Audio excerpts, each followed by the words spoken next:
Hey everyone, and welcome. Today, we're getting into a huge topic, the link between alcohol and our brain health. We've been hearing mixed messages about this for ages, but a brand new study is pretty much flipping the script on everything we thought we knew.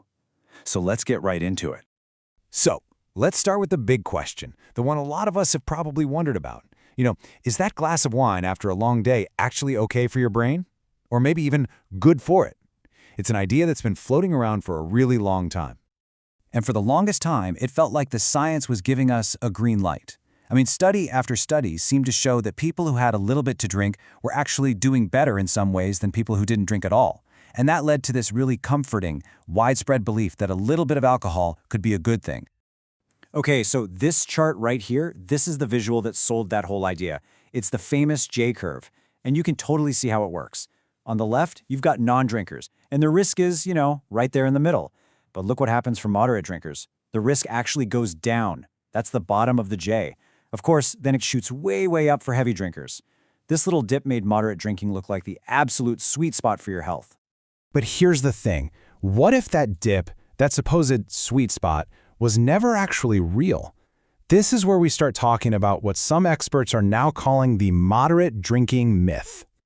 And this is where the plot takes a major turn. It all comes down to a huge game-changing study from 2024 published in eClinical Medicine.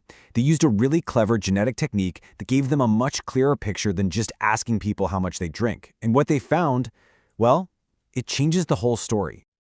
So let's really dig into this study because its findings are throwing a serious challenge at everything we thought we understood about that daily drink. So what's the bottom line? The huge, shocking takeaway from this new research? The number of alcoholic drinks that are actually safe for your brain is 0. Not one.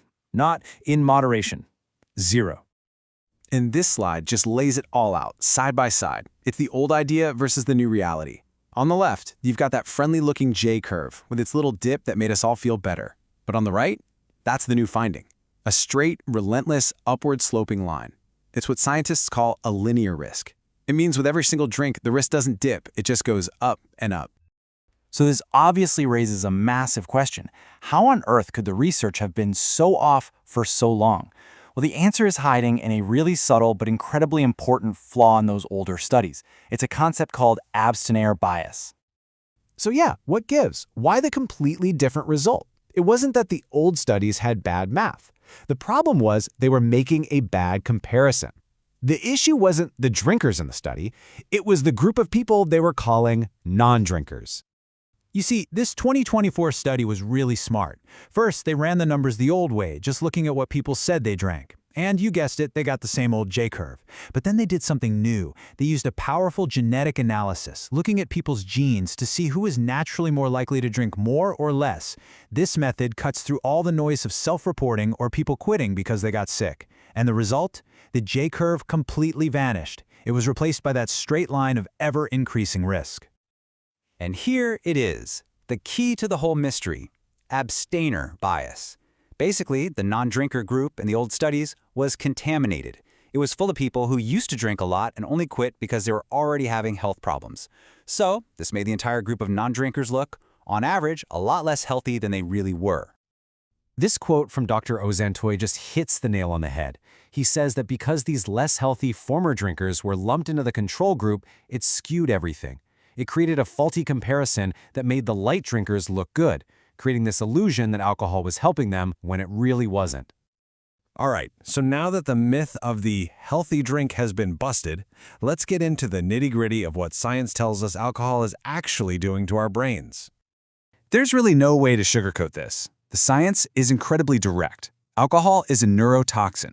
That's just a scientific term for something that's poisonous to your nerve cells. And yep, that includes all the important ones up in your brain.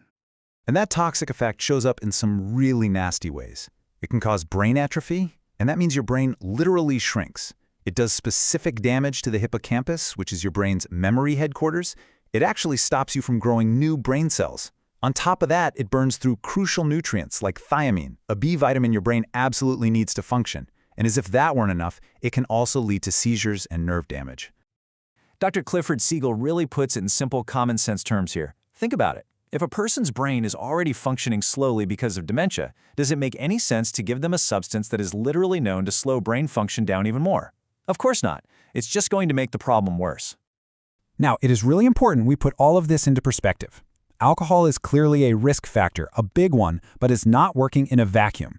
So let's zoom out and look at the bigger picture when it comes to dementia risk. You see, the road to dementia is usually a really complex one, with a lot of different things contributing. So while this new research is a massive wake-up call about alcohol, it's just one part of a much bigger health puzzle.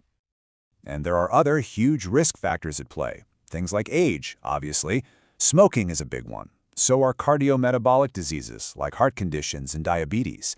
Even things like a person's level of education and their socioeconomic status can have a significant impact. So, while dealing with alcohol is critical, it's just one piece of this very complicated puzzle. So after all of this, where does that leave us? For decades, the story we told ourselves was that a little alcohol might actually be good for us. Now the science is pointing in a very different, much clearer direction. When it comes to the health of your brain, there is simply no safe amount. So knowing that, the next time we reach for a drink, what are we really putting on the line?